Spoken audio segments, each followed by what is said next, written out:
తీసుకుంటారో మీరు బయట మాత్రం చాలా ఆందోళన ఉన్నారు సార్. 3 డిఏలు ఇస్తానటువంటి ప్రభుత్వం ఇప్పటికి ఇయ్యలేదు, ఒకటే ఇచ్చింది అనేటువంటిది.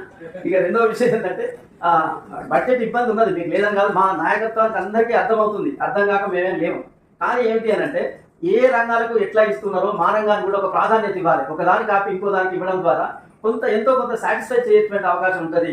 వాళ్ళు ఇచ్చినటువంటి వాగ్దానంలో ఒకటో తారీఖు జీతం తప్ప ఏది ఇవ్వట్లేదు అనేటువంటి కింద బలంగా నడుస్తున్నది. మేము నాయకత్వం చెప్పినా కూడా వాళ్ళు అంగీకరించేటువంటి స్థితి లేదు.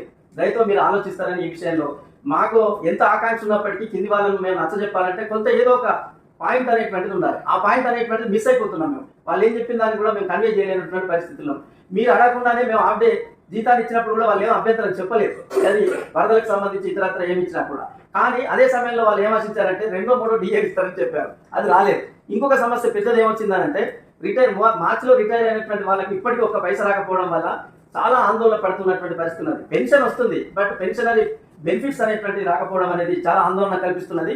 ఇంకొక సమస్య కూడా సార్, 3-1 జీవో మీద మీరే ఇప్పుడు క్యాబినెట్ సబ్ కమిటీకి సంబంధించి